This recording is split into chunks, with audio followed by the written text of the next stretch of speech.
Hey everybody, it's Kneecap here, and in this video we're going to be talking about Dastardly Duos and why this feature didn't quite hit for me, didn't quite meet my expectations for what it is. Now before I say all that stuff, I need to point out some important caveats. This was a 0.7 feature. It was not like an expansion shaping feature. It wasn't even a patch shaping feature. It was a for fun feature put in a 0.7 patch, just as a cool game mode to try some stuff out. It was like an attempt at like a little boss rush type thing. That's what it was. And the reason was why it didn't hit wasn't because it's necessarily bad. Actually, I don't think it's bad. I think it is what it is. But I will get into why it doesn't hit. So, this event was added in 11.1.7, and I had, followed all the marketing up for it, and I had some decent expectations for it. I was basically only worried that, this high score wouldn't be high enough, or you wouldn't be able to, really excel at it or whatever. And instead of that being the problem, there actually ended up being some other problems, at least for me specifically. Now, for you, you might not like it because it's not a raid, it's not a dungeon, it's not PvP, it's not normal, it's not what you normally like to do. When they put in the daycare patch in Dragonflight, you're probably like, what the heck is this? And I get that. So if you're one of those people, I get that. That's not what my video is about. But I get that. You can like what you want to like. You can dislike what you want to dislike.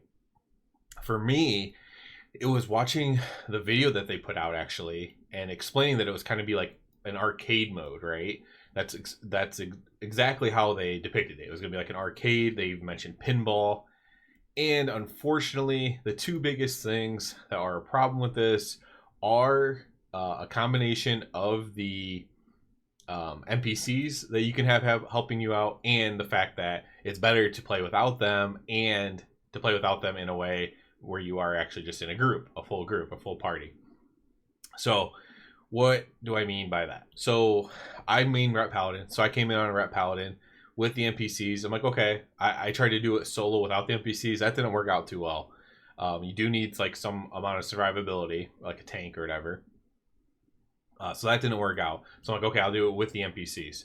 Now there's a big problem. So when you get in here, you need to do like a score bonus thing. There's like these circles you want to kill stuff in, and it is a very arcade feel. However, with the tank NPC, you can't choose where it moves. And especially this week, when Glubtok comes out, he teleports all over the place. Your tank follows him, drags everything out of the zone, and as a melee player, eventually the stuff gets dragged out of the bonus zones so far that I don't get to hit inside the bonus zones, which really ruins the score possibility for me.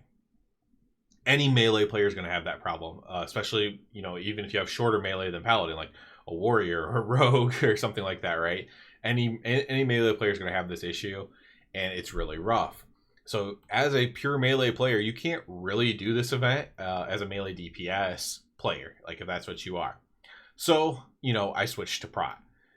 I don't like really playing Prot that much, but I was like, okay, let's see what I can do with this.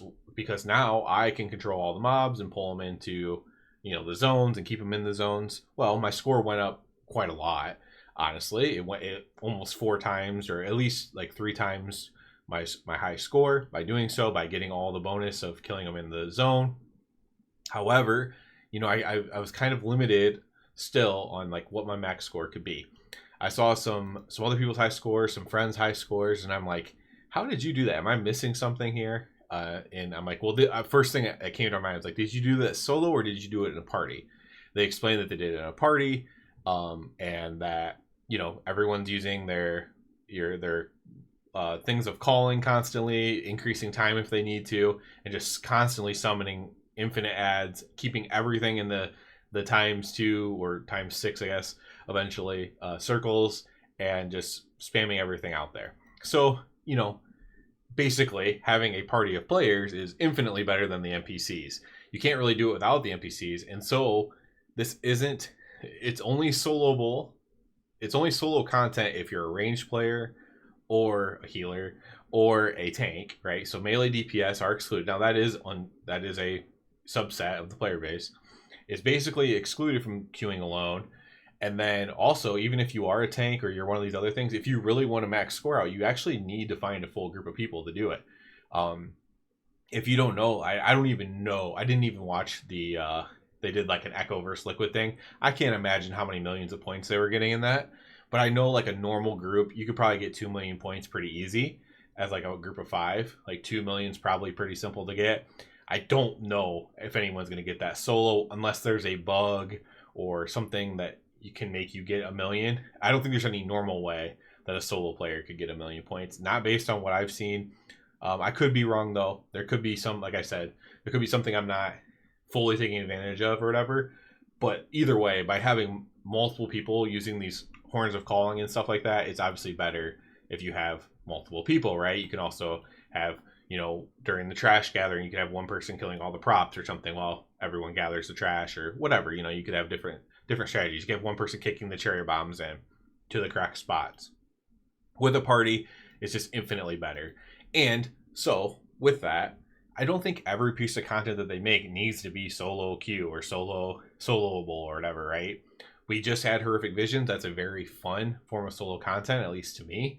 And not everything has to be that. I was actually only disappointed if they would have said that this is a group thing.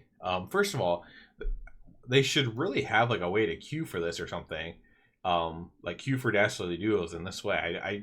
I was surprised to see that there wasn't a way to queue for that in like the group finder. That would have been extremely helpful if there was. I'm just making sure follower, random dungeon, specific dungeon, random heroic, and time walking. So queuing for it that way, even with pugs, would have been better within these NPCs. I get why they're trying to use them, but it's just not fun if you're a melee player. So I don't think that was like fully fleshed out for melee DPS, I guess. But it just is not quite hitting the mark. Whereas I think it would be fun. Like I said, even if I queued in with random people, you know, you could sit here in this loading zone. You could be like, hey, we're going to gather up the cherry bombs over here. We're going to, you know, tank everything in them. Healer, just heal everything on the tank. Tank, hold aggro. We're going to be calling stuff in constantly. You know, you could, yeah, it's not going to be as good as an actual, like, pre-made, as you might call it, but it still would be more fun. So, you know, in my opinion, it was mostly the expectations of hearing that it's an arcade thing, like a pinball scoring system, and then having it not be basically a solo mode that a melee DPS can do was very disappointing. And when I say you can do it, of course I can do it. You know, I can get the achievements and stuff like that if I, you know, each week if I want to. It's not like I can't get any score. It's just that I can't get the highest scores, which, you know, no matter how good I am, I can't get the highest score basically, like by myself. And that's kind of lame when it was marketed or explained as like this arcade mode or a pinball scoring mode or whatever. Like you don't play, if you didn't play pinball or you don't play pinball with 4 other friends at the same time. You take turns, you try to beat each other's scores, but you don't play at the same time. There's some like duels or whatever, like duos or whatever, in like very niche cases, just like arcade games. Sometimes you can play in duos, but you never need 5 people, you know, to do like arcade games and stuff like that, especially not traditional, like they were saying, based off like the 80s and stuff like that. That's not something you really need or whatever see. So I think I'm in the right to be a little bit disappointed by it. So overall, I think the concept of it's cool. I think they could do something like this in the future with like the Bronze Dragonflight or something like that, and have bosses that you fight. Obviously not here in the Undermine zone. You would fight them like somewhere else, in some sand arena or something for Bronze Dragons or something, and you could bring back bosses and do cool stuff like this. But I really think what you have to focus on is probably just not using the NPCs at all, unless their intelligence gets way better. Like the tank sees, ooh, there's a 2x2 stacked, and there's a ×2 over there by itself. I know to take it to the 2 that are stacked. Like it would have to have a lot more intelligence than it currently has for this to be viable. Other than that, you'd have to be able to queue into it with a group, and I don't really see any other way to do that. Like obviously you can use the group finder and like start your own group or whatever, like a pre-made group like Mythic Plus. But realistically, people aren't really going to do that. There will be some niche people doing that for high scores and stuff. Don't get me wrong. But it just seems like a lot of effort to go to for this for fun mode. Again, this is supposed to be just for fun at the end of the season. Now, the argument against that would be like, well, if it's just for fun, then why are you worried about getting super high scores? Well, because getting super high scores is also fun. And like I feel like I shouldn't be blockaded from that in a fun mode, right? Especially if it's an arcade, whatever. It basically should have just been marketed as, hey, this is something to do with friends, see how high of a score you guys can get together, that kind of thing. Because then I would have been like, oh, okay, so I'm either going to have to join up with some guildies or whatever and do this, or use the group finder tool to create a group with players. I'm going to have to do that, and that would be my expectation. And if I didn't feel like doing it, then I just wouldn't do it. But at least I would have a different expectation other than the way it was marketed. So I know a lot of people are just upset because, you know, it's not about, it doesn't give you good gear, or I've seen some people, you know, that's one reason I've seen a lot, is it doesn't give you good gear. You know, it's not the most challenging thing in the world, which that's fine. It's about speed more than difficulty, in my opinion. But you know, there's been, you know, then there's just the people that are like, why are you building this instead of a new dungeon or a new raid or whatever, that kind of thing. But this is just I understand that this is just like a for fun project that a couple of devs did, and it's not like all their Blizzard resources were put into making this. You know, this is just like a for fun thing, and I get that. So really, my feedback is, as a melee DPS, it's just kind of bad. For a range player or a tank, even as a tank, I can at least get a really good score. I can drag everything in, and get a good score or whatever. So there's that. I feel bad for like rogues maybe who can't even go tank. That puts them in an awkward situation, in my opinion, to play this. But yeah, that was the biggest thing, and it was mostly the glove talk thing, because you can try to kick the cherry bombs into like the general location of where most things are probably going to be tanked, like in the middle front. But you know, again, with the glove talk, with the big ogre mage teleporting out and then the NPC tank moving, it just created all kinds of issues.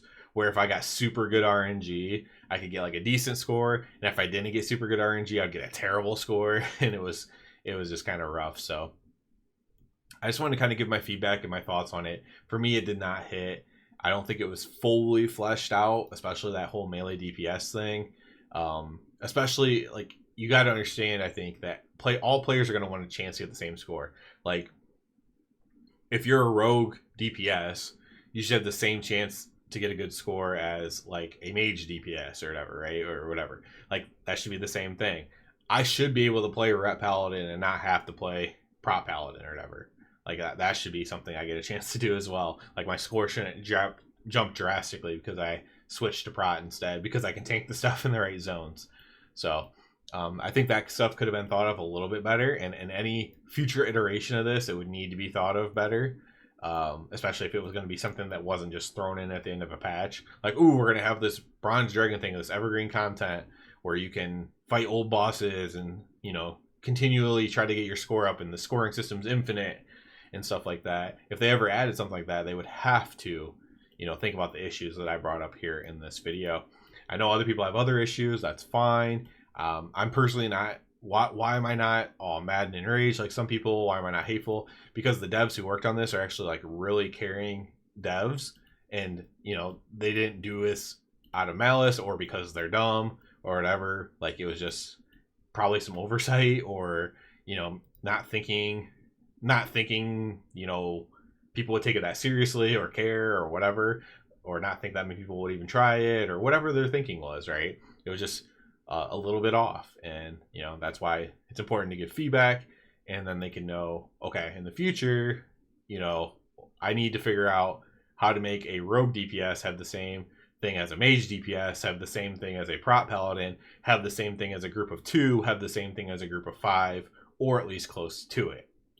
Or if it is strictly a group of 5 content, to market it that way instead of the way it was marketed. So that's going to be it for this one, guys. Feel free to leave your opinions below on Dastardly Duos, but try not to be too mean or negative. Like I said, the devs' hearts are in the right place on this.